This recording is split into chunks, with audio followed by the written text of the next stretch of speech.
It's official. Training camps are officially underway today. We have two-time gold medalist World Cup champ Carli Lloyd on the show, also to get us set for all things Olympics and to get back to those training camps that are happening all around this great country. Former All-Pro corner Aqib Talib digging into some of the latest around the league.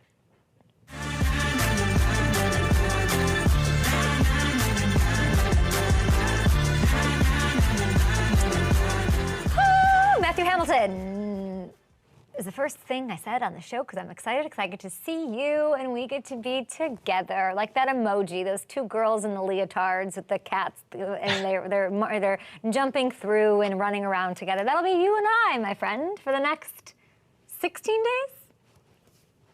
Yeah, that's If Twitter yesterday was any indication, it's going to be great. I decided that because we can't. It's like we're not, listen, people, we're not Santa Claus, okay? I don't have the Tim Allen Binford 5,000 sleigh.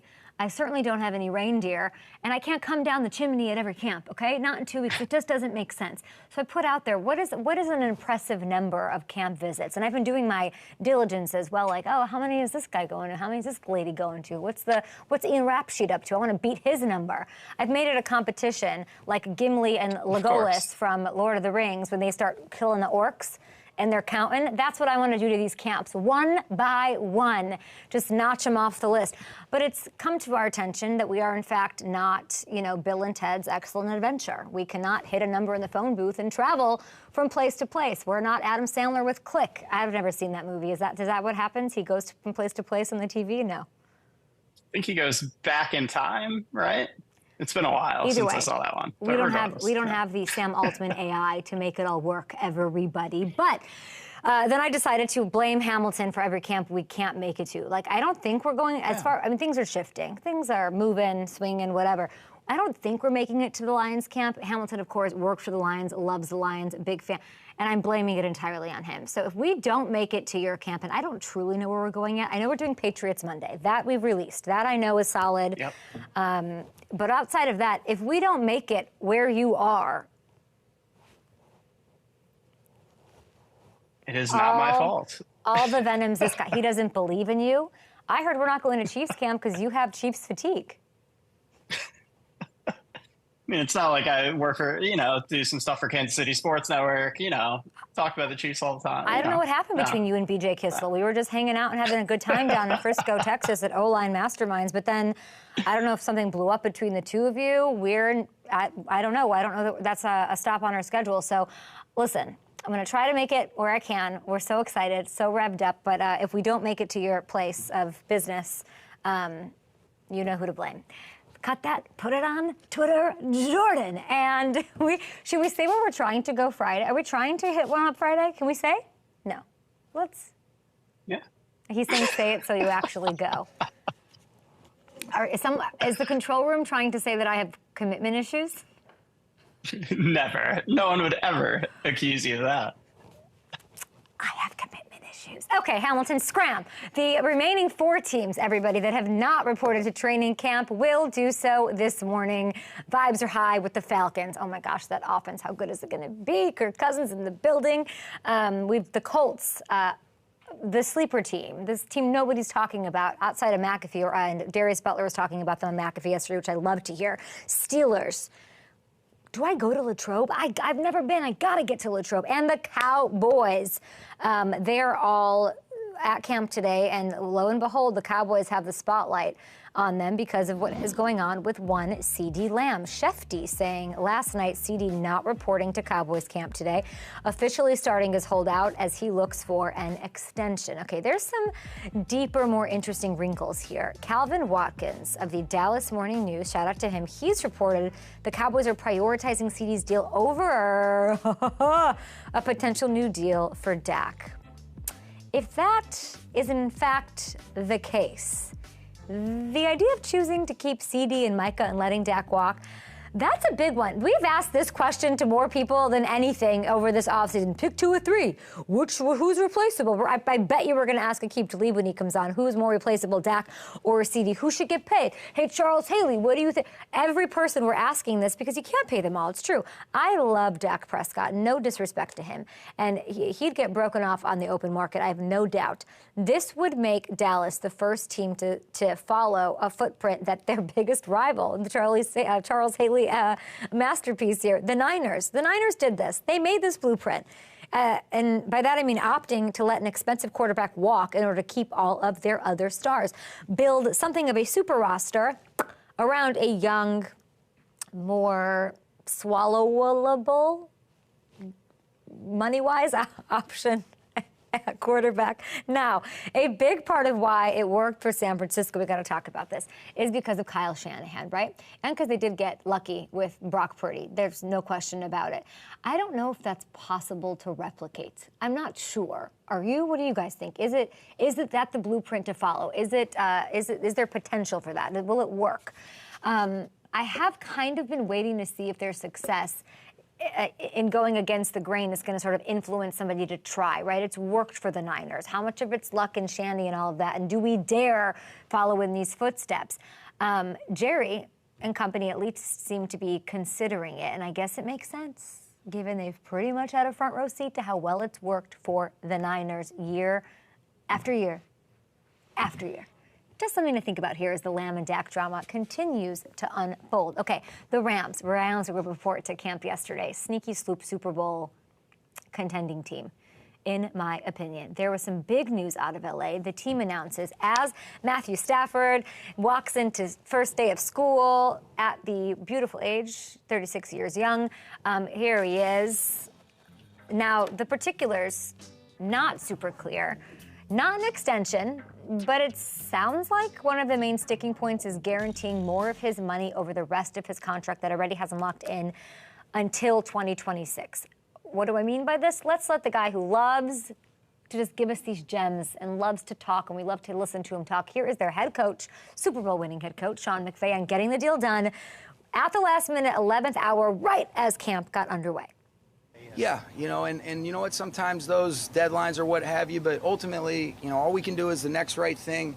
I'm grateful that we're in this position, but yes, that is what the delay was for, and so grateful that we came to the solution that I think we all wanted, and now we can focus on this team and him being able to lead the way, and a lot of exciting things to potentially be in store. Talked for like a long time about this, but that was a great bite, sort of being concise without giving any specifics. Whatever the specifics are, it was huge. The Rams were able to get him back in the fold and give him some security without raising the price tag over the next 3 seasons. Now, it says a lot to me that Stafford's locked in for the near future, despite retiring rumblings that I will fully mea culpa. Hamilton, we'll bring this in. I'll bring you in here. This dude dealt with so many injuries in 2022. I had Eric Weddle. Every time Eric Weddle graced our screens with that beautiful beard of his, I was like, is he retiring? What's up with his finger? Andrew Whitworth will come on the show, and I'm like, is he good? Like, is he going to play more? I feel like I have had a hand in sort of thinking he's going to walk away before the Super Bowl, as the Super Bowl year was happening, and then he won it, and then I was like, well, maybe he'll leave. And he has survived Aaron Donald. He's like, and he's, I sort of think he's his OG, maybe because of Nate or something. I don't know, but he's only 36 years old, and that's, in this day, really prime, and I'm excited to see what Stafford can do. What would you like to say? Yeah, me too. And I think part of it is because he has had some serious injuries along the way. It makes it seem like, he's been through more than a Brady or a Rodgers in some ways. And part of it is because of the way he plays. He's so tough. He hangs in that pocket. He takes the hits to make the throws. So it does seem like he has a little more wear and tear, but he showed last year he's still playing at such a high level, and he was able to protect himself a little bit more, stay healthy, and put together an incredible year. So why not play another 3 years if you can? I think there's a couple the questions I would have is he in his prime? And he might be, right? Like this is what I'm saying, like my mea culpa on like writing the end of his career. And what a beauty. I mean, he's one of the best stories. And, like, if you could pick to trade lives with someone, like, Stafford's got to be on the docket here. He's got to be on the list. Well paid, backs it up. Him and Kirk Cousins, like, always get, you know, they walk around with that tattoo of I know how to do business, and they back up the Brinks truck year in, year out. But also, like, he has a Super Bowl ring, and the way he, you know, like, he sort of has the best of everything, and maybe that's why I'm like, what else is there? Keep going. But there's a world, people, where he could still be in his prime for the next several seasons. And if he's healthy, look out. And with the way that McVay and Snead have operated, the question for me to you is, can they push the Niners? Do they have another F them picks year in them? Yeah, I mean, I think it's definitely on the table because you're right. The way that McVay and Snead have put this team together, we saw it last year. They rebuilt this thing so quickly, and you know, you look at the key point with this contract, as you said, it was guaranteeing some of those last years, but there's no further cap hit that's going to be tacked on. So it gives them some flexibility if they want to try to make some more big swings and add some big veteran players like they did in that last Super Bowl run. Well said. All right, we're going to take a short break here. Where should we go to training camp, guys? Let us know the teams we should go visit. Very excited about that. And it might be kicking off sooner than you think. So keep your eyes peeled on Up and Adam Show. Thanks for subscribing. We have two-time gold medalist Carli Lloyd on the show after this.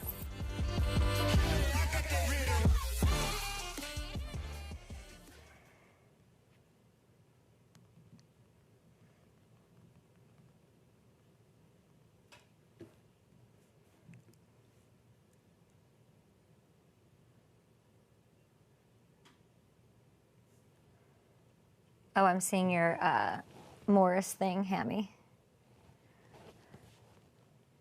Yeah, I added a little something in as a follow there. That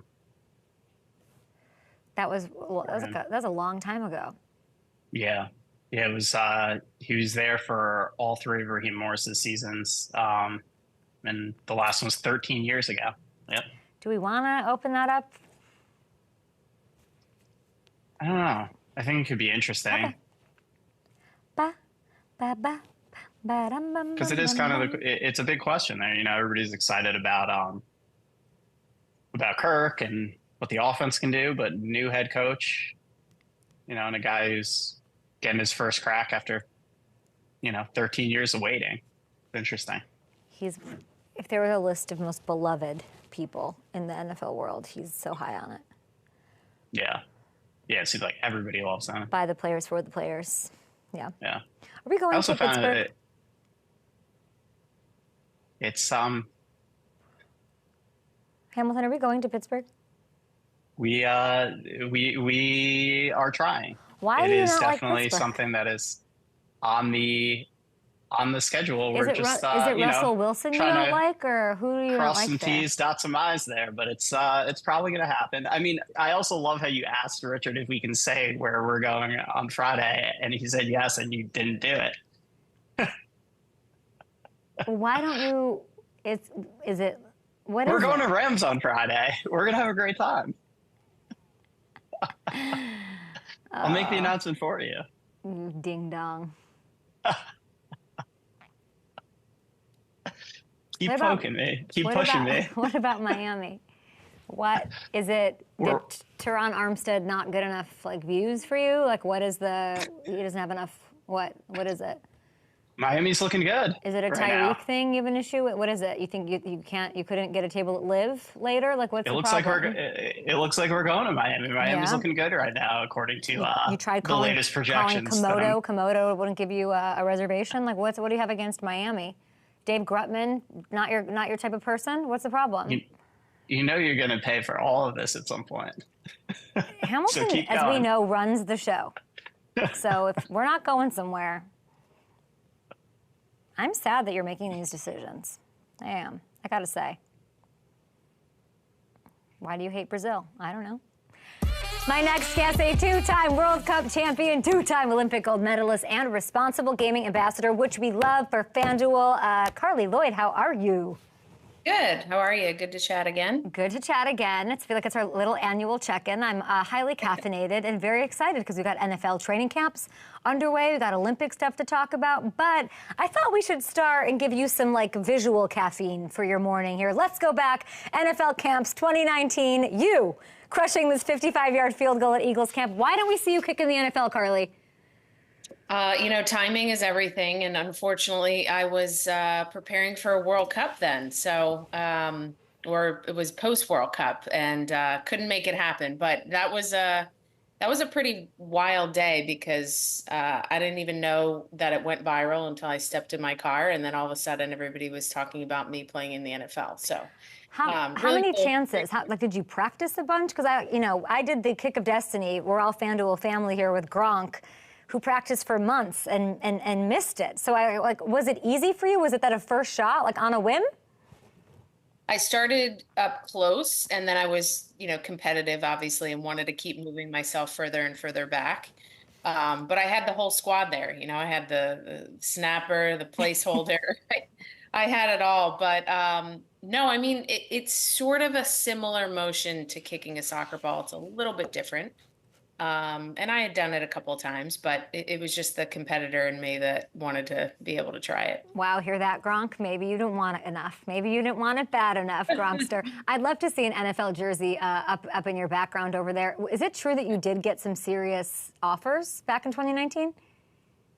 I did, yeah. It was pretty serious with a couple of teams, and it worked out the way that it was supposed to work out, and that's all that matters. But it was it was a cool experience just to show like young girls and women around the world that, and anything is possible. And I think if there's one position in the NFL, a kicker would, be a possible position. Not to say that you wouldn't have big men running at you in case, if you're blocked or whatnot. But yeah, it was a cool experience, but it's, done and dusted. You're saying that, but Carli, I'm dying to know what teams. What teams? What teams? I'll hold that close to my heart. Well done. Okay, let's talk about Paris. You can let loose here. The group stage for women's soccer kicks off tomorrow. Team USA, 3 p.m. Eastern. I don't, like for people who are more casual viewers or like they want to get into the Olympics, I'd love for you to tell me what the identity of this Olympic team is.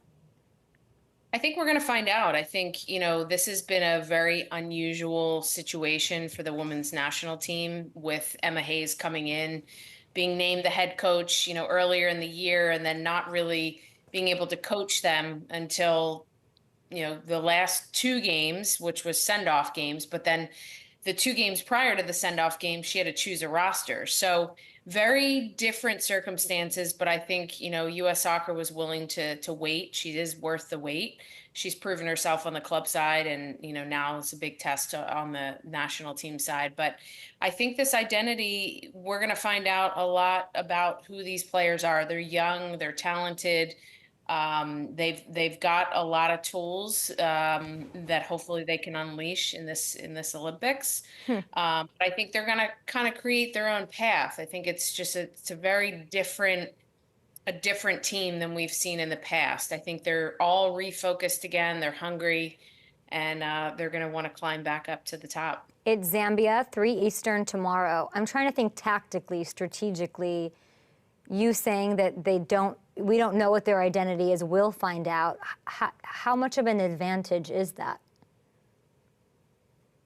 I think that the biggest thing that is different within this team is throughout the years of the national team since the start, there's always been one or two players that have kind of been these stars around this team that would be able to will the team to victory by individual brilliance. Abby Wambach coming up big in a big moment. You have Alex Morgan, Hope Solo, Shannon Box, all these players that have played throughout. And so there's always been that one or two players that could really change the dynamic of a game in an instant. Megan Rapinoe as well. And we don't really see that within this squad. There's nobody that is out there where you're saying, okay, this player is really intimidating. We've got to shut them down. I think this identity of this team is they collectively have to play well together. And the front three are dynamic.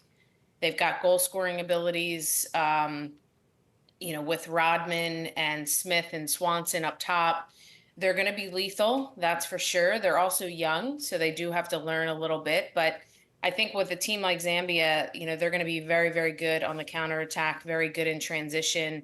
They probably will sit low and sit deep, which the team did struggle a little bit against Costa Rica in their final send-off game, but they created a lot of chances. So, it's going to be a good experience for them regardless. I think it's a different look, and I think everybody kind of has to sit tight and see what the team's going to bring. I think it's a really pragmatic way of looking at things. And everything that you're saying, like there's no star, and there's been so much, obviously, change. You got Julie and Megan, they're gone. Alex Morgan left off the roster. Like, what is this team is the question I had all morning. Excited to talk to you about it. They're also a team that's dealing with, bad taste in their mouth in the last World Cup, right? Worst finish in World Cup history. And they do have this new coach. And I like that you said, you gave her like a vote of confidence in that answer, bringing up Emma. You played for her in 2009. It was with the Chicago Red Stars. Not the best season, but the first inaugural season, of course. There's adversity there, too. Can you help me understand why she's the right person to help turn this team around? Well, I talked about timing, opening up with, kicking in the NFL, and timing is everything. And I think, when I played for Emma in 2009, I was new to the club scene. So I was, immature and not a great professional. And Emma was, kind of new, a newly appointed head coach. She had a lot of personalities to manage within her team. And we didn't do well, and it was a major disappointment. But whenever we see each other and whenever we get together, it was both turning points, for us as professionals, for her in the coaching realm and for me in my professional career. And I think we both took away a lot, learned a lot. I think that she then went on to, manage Chelsea for so long with a lot of different personalities and kind of figured out what works best. But I think Emma's probably the first national team coach, in my opinion, that the U.S. has had that has sort of a complete bio to her. She can do it all. Tactically, she's flexible. She's good and savvy with the media. I think she relates to players on the human side of things, more personal side of things. I think that she's just a great overall leader. She surrounds herself with other really good people around her. There's no ego. There's no BS with her. What you see is what you get. So I think that in her timing of her career, this was the best move. And I think with the team as well, and the position and the disappointment from the 2023 World Cup, and some changing of the guard and whatnot, I think that it just all aligns. And now it's going to be a big test up to the players and to Emma Hayes, to be able to prove that they can all do it on this world's biggest stage. I mean, this is what you play for. This is where everybody rolls their sleeves up. They give you their best effort, and we're gonna see what this team is made of. It sounds like she gets the vote of confidence, the nod of approval, though, from legend Carli Lloyd, which I love. In the headlines right now, there's a lot about midfielder Corbin Albert with the ideas. There was an apology, the headlines that are out there. Knowing Emma, how will she manage that? Well, I think, Emma coming out in a press conference and, telling people and fans that they need to support her and that she believes in her. I think, to get a vote of confidence from your head coach is pretty amazing. And if I were Corbin Albert, I would soak up every ounce of that and make sure you're proving yourself on the field. I mean, ultimately, people want to see winners, and, the best form of medicine with any type of doubter out there is to prove people wrong on the field. So I think, Emma has a very strong personality. I think, she's kind of taking that media role and that burden for players to have to speak up and talk about different things where she's kind of front and center. And so I kind of like that, because then the players can just focus on what they're there to do. And Obviously, I can't speak on it anymore. I mean, they've had internal conversations, and I've been a part of teams where, you're not disclosing what's going on. So I think, Emma values her, U.S. Soccer values her, and now it's up to Corbin Albert to get it done on the field. And I hope they do. If you look at FanDuel Sportsbook, they're favored to win the gold. Of course, a lot of love for the U.S., a lot of fun and, responsible bets being put in to support the USA. But then I looked at the FIFA rankings, and they're fifth. They're behind Spain. They're behind France, England, and Germany. So what are your expectations, Carli? Is this a gold-winning U.S. team? I think it's going to be a stretch, honestly. I think that there, is always a possibility. I don't want to rule anything out. And the team is going to go there, and they're going to want to put their best foot forward. They're going to want to win gold. But I think it's hard, especially with what Emma is wanting to implement, kind of brick by brick. It's a process. It takes time. Some of these players have to, learn, have to struggle, have to go through a tournament like this. But I think Spain is definitely the team to beat. So I'm a little surprised as to how they're not the favorites to win. I also think Japan, Germany, Colombia even may have a good run. So it's going to be a really tough tournament. It's a quick turnaround. Olympics are no joke. You've got 2 days in between to recover and regroup. But at any moment, any team can go out there and win, and that's the beauty of where we're at for women's football. When you're seeing all this on social playing out, and we're about to the opening ceremony, all of that, like, where does your heart go? Like, what do you miss the most?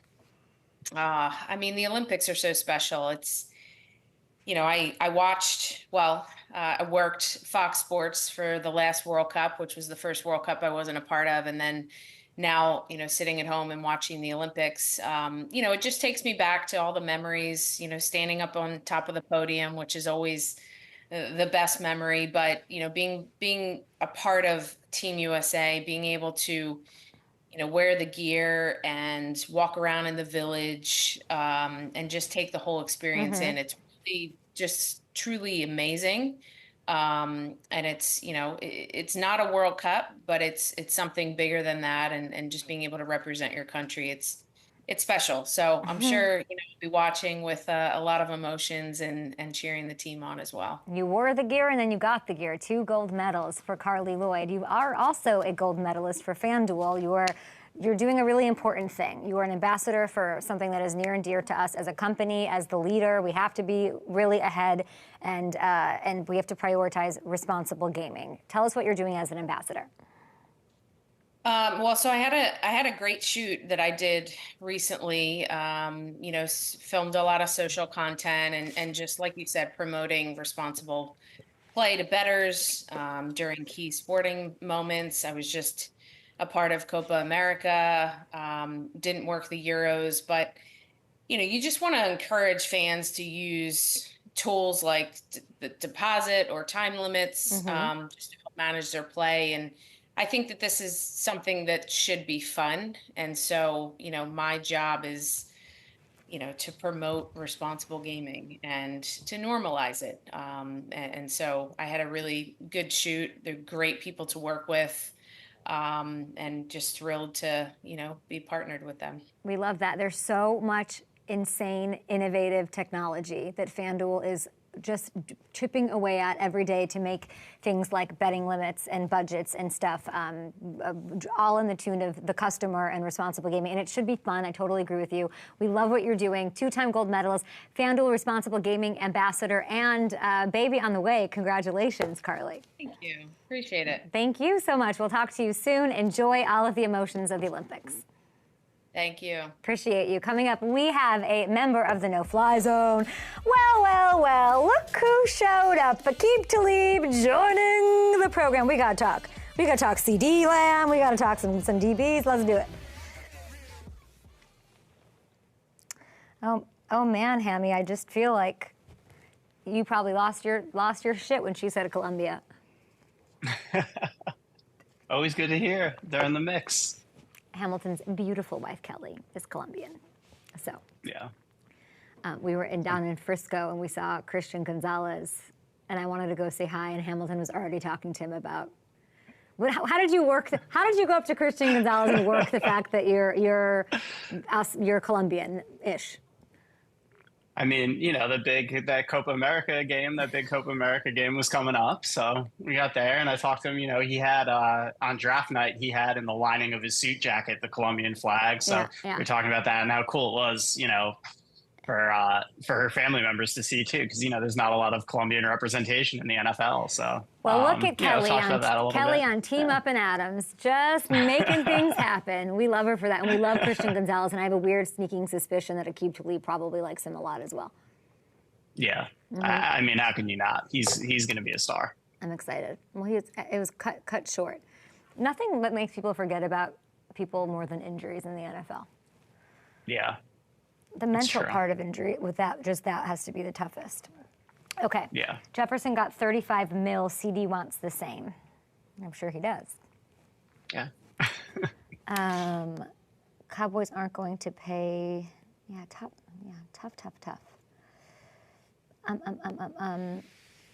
Carli Lloyd made me a little. I like that she set the not low expectation. Like she set like a realistic expectation. Yeah. I like talking to her. No, she's great. She's going to give you, a real honest opinion. I know I wanted to ask her about Caitlin Clark. We didn't have time, but yeah. She's very pro her. Christian Gonzalez looks good. We're going to see on Monday. We're going to Patriots camp. I think you went to Patriots camp with me once, Hammy. Yeah, a few years ago. What was it? It was like 2019, something All I like remember about that is I had so many Twizzlers. I had like that, like Sam's Club bag of Twizzlers, and Willie McGinnis was like, he's like a lead blocker. He was like, I like grabbed onto the back of his shirt and he just like drove me through the crowd, and I got to. Nobody gets to go stand on the field while Belichick's out there like yelling at people to run up the hill, and there I am like. In their shadow, just standing there because I could, because I was a Willie. Willie was like an all-access pass to Patriots camp. Nobody's telling Willie no. No, Willie was like standing there with, he's probably lining up next to Mayo and Hightower. Like it was a wild experience. That'll be fun though. Let's do it.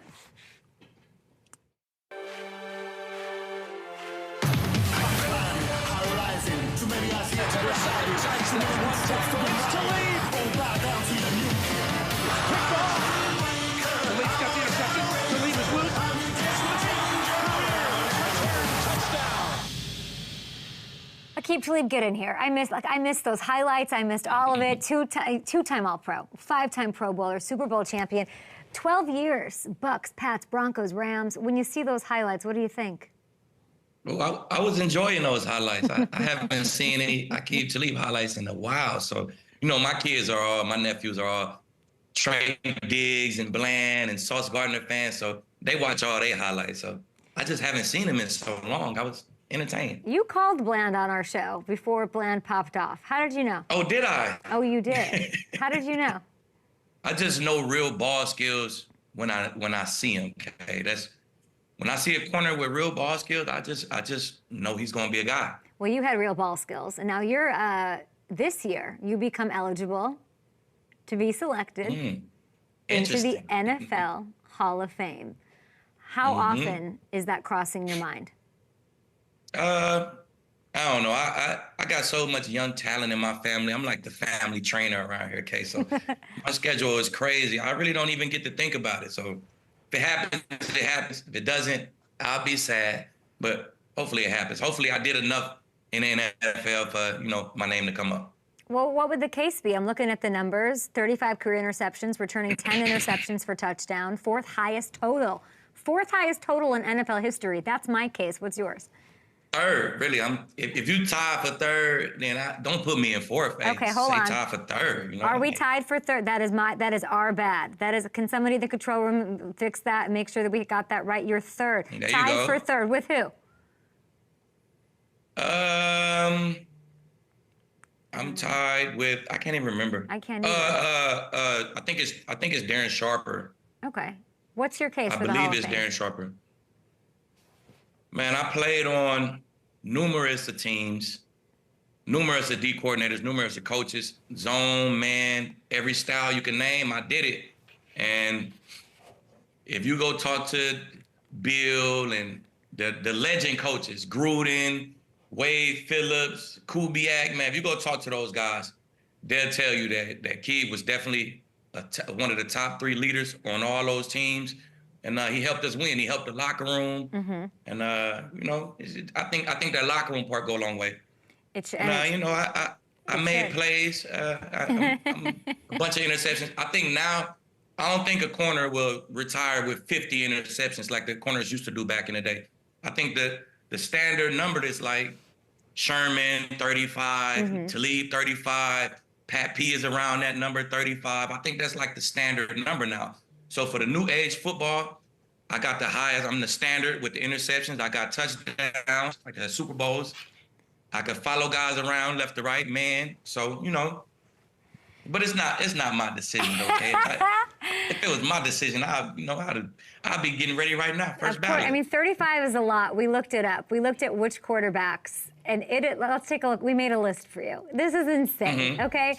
These are the quarterbacks you've sacked. I want to know, do you remember which, I guess like it's on here, huh? Look at the quarterbacks you sacked 3 times. That's insane. Mm-hmm. Andrew Luck, them 2 touchdowns. I remember that's Hall of Fame right there. Look at those names. I think so, and too. I got Peyton one time, too, and they called it back, though. They said I held Demarius. But, come on now. Peyton's supposed to be on that list. That's my guy. You held him. You held DT? They threw the ball to West. I came off of DT. But in order to come off, I had to kind of grab his waist and swing myself to the other side. DT had nothing to do with the play. And I intercepted the ball. He was throwing it to West. I came off my man and got an interception. And they threw a crazy flag. It was a Peyton Manning flag. You know how that goes. It wasn't. No, I don't. What is a Peyton Manning flag? Tell me what a Peyton Manning flag is. Sometimes when Peyton throw picks, they'll have a flag out there. Just, you know, they saved him a couple times. I was part of it. Who got more quarterback flags, in your opinion? Were there more Tom Brady flags or more Peyton Manning flags in NFL history? I might go Peyton, man. I think Peyton was, he might have, I don't know. It may be a tie, but I seen Peyton get a lot of love. I seen it.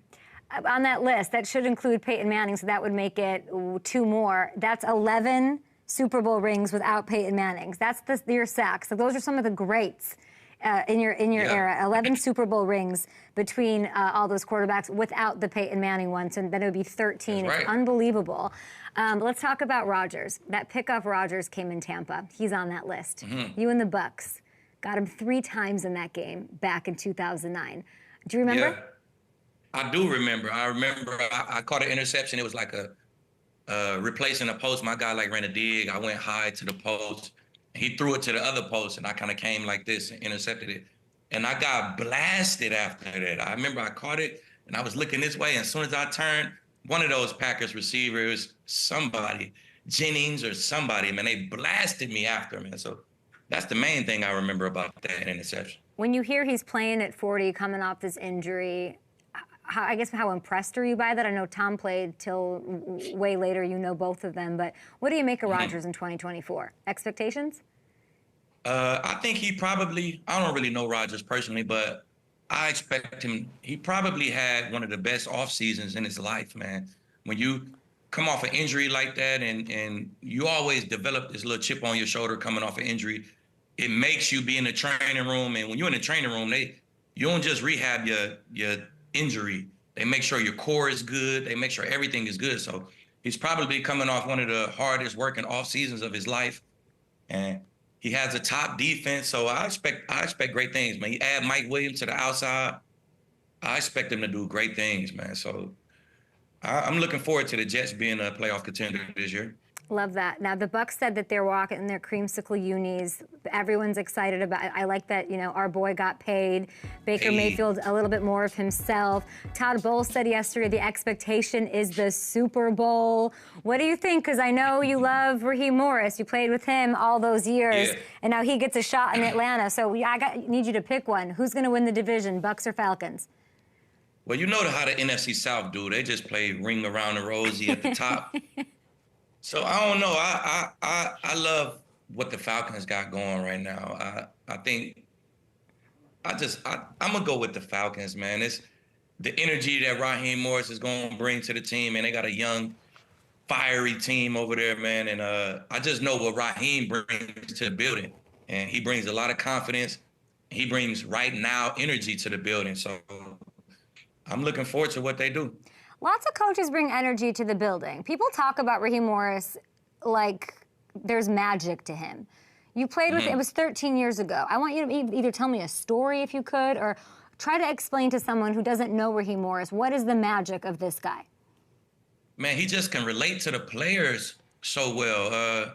Guys listen to him. He talks to everybody in the building.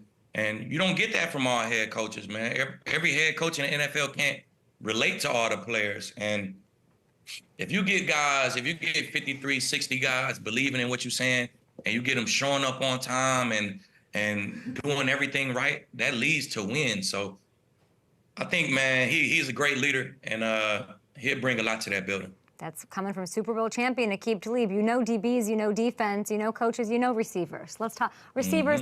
As usual, Aqib, receivers in the news, stealing the headlines, divas that they are. Jamar Chase, T. Higgins, Brandon Ayuk, CeeDee Lamb, they all want money. They are all looking for new contracts. They all deserve it. Which one of those four do you or which three are irreplaceable?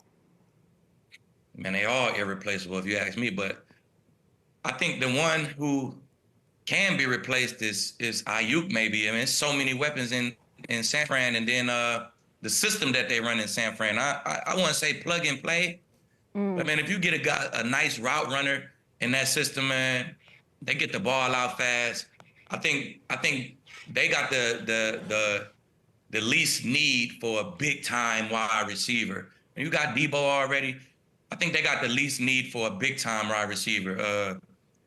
The Bengals, they need Jamar. Higgins, he needs Jamar. I think the type of coverage he see and the style of play that the defense play against the Bengals, it allows him to be successful because he's always the number 2 guy. So he needs Jamar. Burrow needs Jamar. And the Cowboys definitely need CD. So I say if one of the guys is expendable, man, it's Ayuk. And it's not because it's Ayuk, it's because of the system he plays, and I think that's really smart. Exactly. It's very smart. Exactly. Ayuk is emerging. I think he's probably my top 3 receivers right now. If you get him with a real quarterback, he can go crazy. Brandon Ayuk is your as a top 3 receiver? Man, I don't really go off the stats. I go off the player and his body control, his routes, his hands, his speed.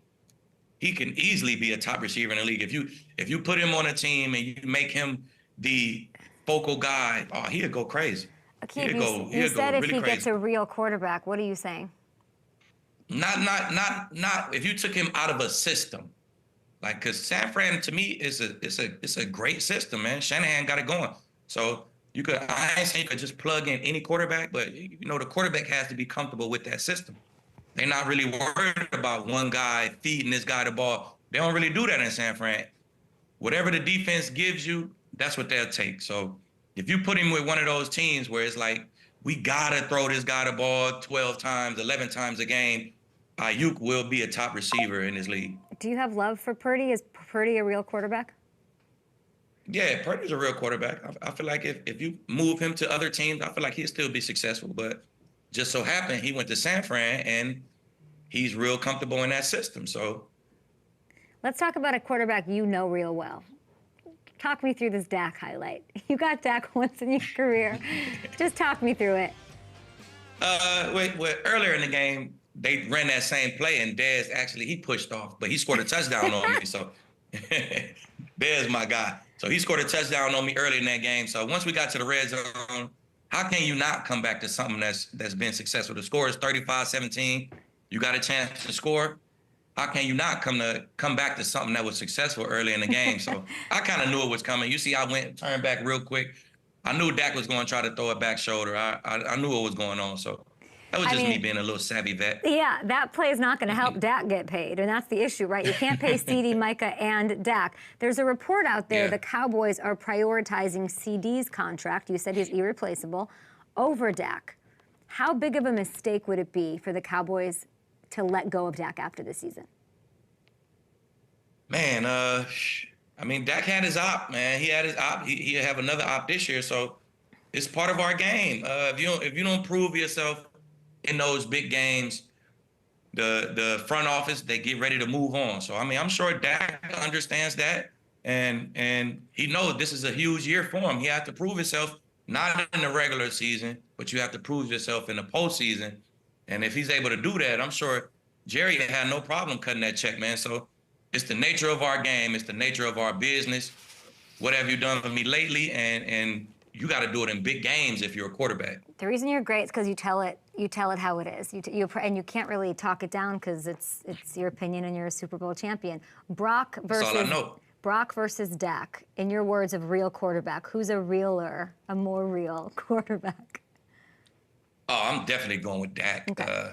I feel like if you put Dak in a system, a well-oiled machine type of system like San Fran got, he may take them to the Super Bowl. If you replace both of them, I feel like San Fran would win a Super Bowl if they had Dak. So I'm definitely going Dak. You're not a Purdy guy, Aqib. I'm sorry. You're just I not. like Purdy. What do you like about Purdy, though. What do you like about Purdy? I just like his leadership, man. You was thrown into the fire, an undrafted guy or a late round draft pick, whatever it is. You was thrown into a fire and you really wasn't expected to play. They drafted another guy. He put his head down. And next thing you know, he looked up and he was the starter. So I just like guys who grind like that, man. He don't care about what the media think, what Aqib Talib think. He don't care what nobody thinks.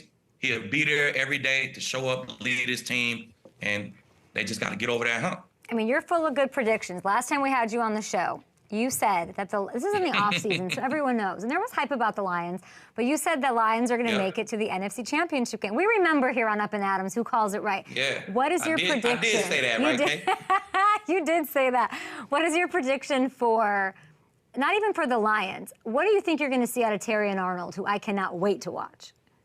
Man, I can't wait to watch the Lions and Terry and Arnold, and mainly because Carlton Davis Jr. He has an NFL vet on the other side of him, and that's going to be a top tandem. I'm calling it right now, another one.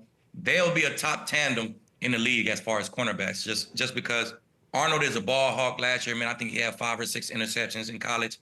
If you get interceptions in college, you get interceptions in the league, man. It always translates. And Carlton Davis I've always been a fan of Carlton Davis Jr. So yeah. I think that revamped secondary, man, add a guy to the trenches. The Lions going to do big things, and I think they cornerback tandem will be a huge part of it.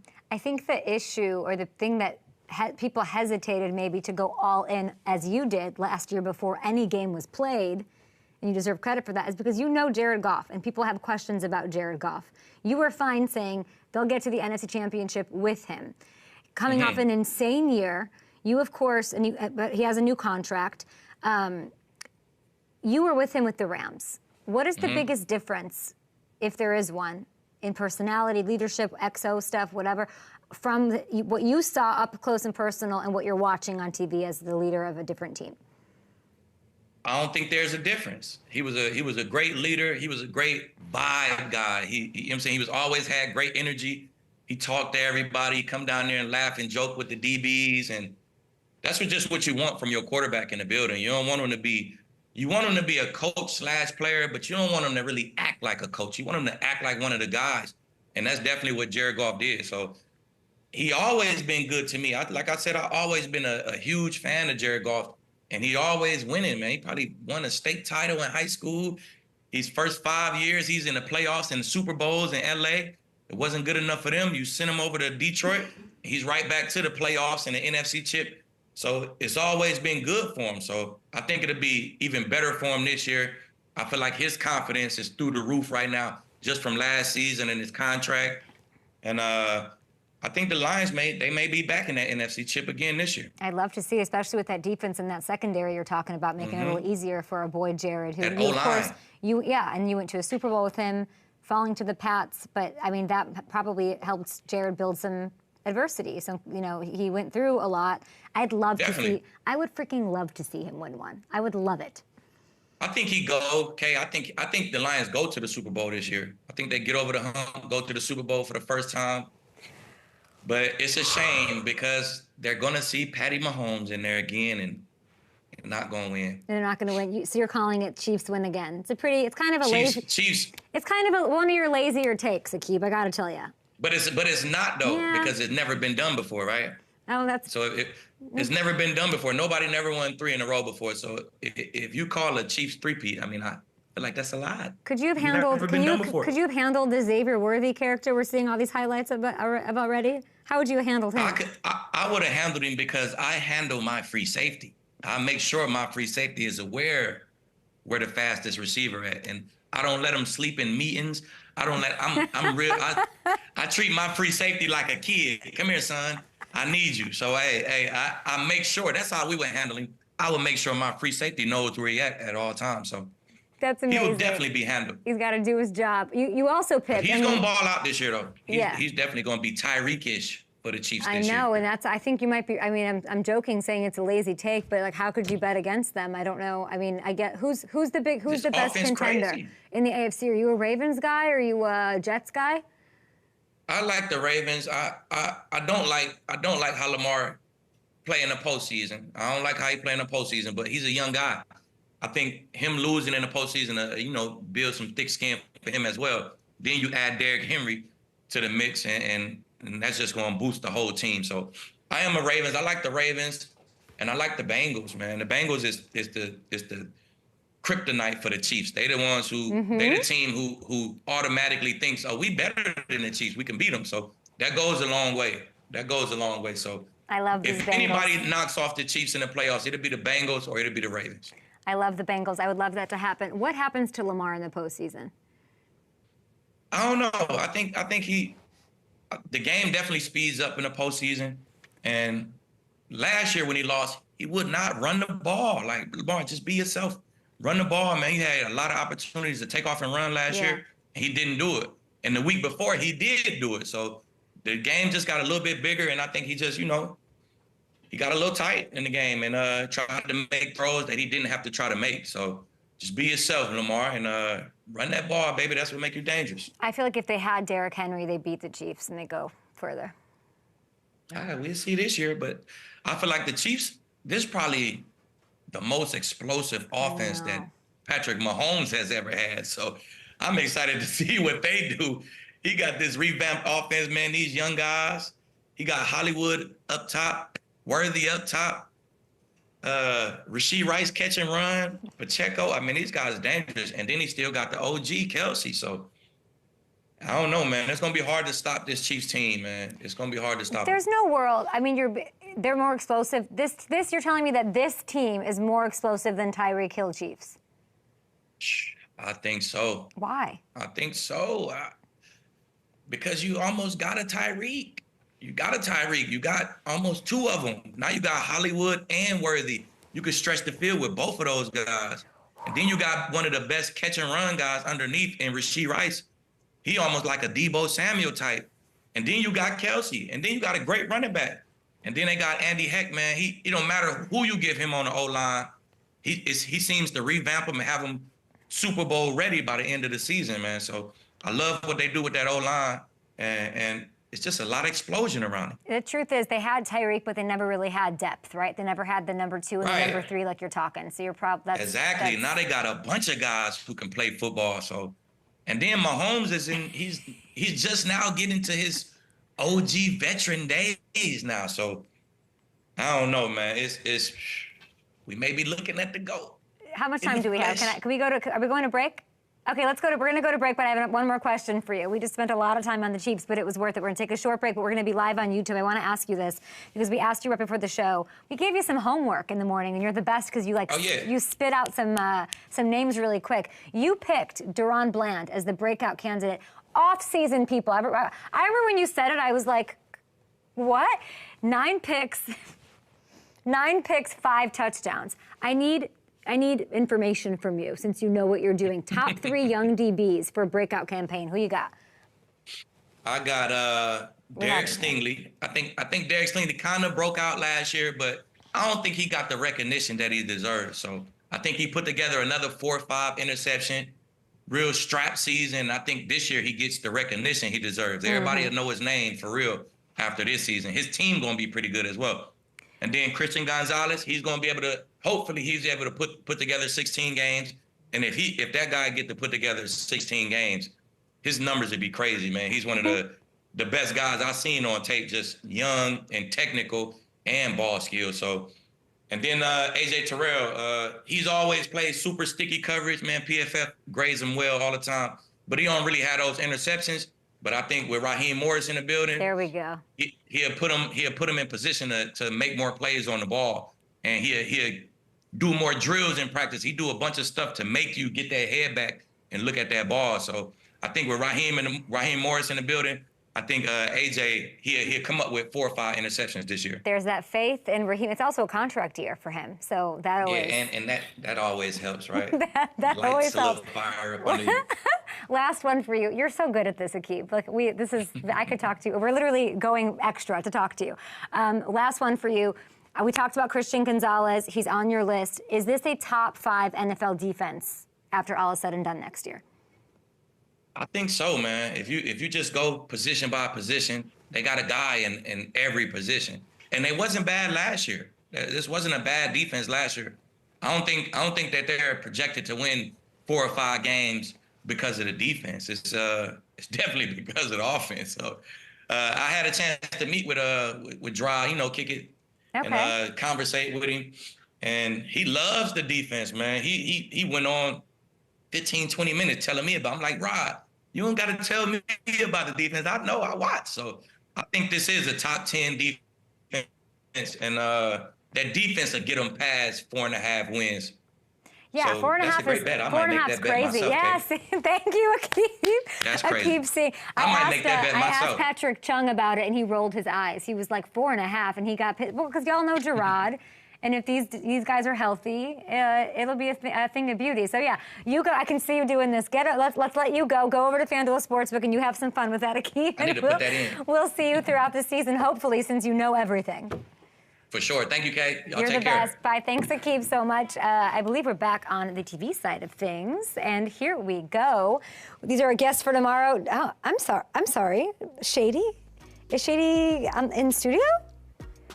No? We'll see. We'll see. I would like to get Shady in studio if possible. Oh, I'm sorry. Another GM graces us with his presence, and Patrick Willis, legend, on the show. This is a big Thursday show to send us into training camp. Let's go. Hammy, Aqib, I could just talk to him forever. He's so good. He's so good. Unbelievable. Great points. And going back to those predictions, I mean, from last year. Peyton flags. More Peyton flags than Brady flags. I love it. Yeah. All right, we'll see you guys tomorrow. Loaded guest list. Hey, bookers, we love you. Let's go.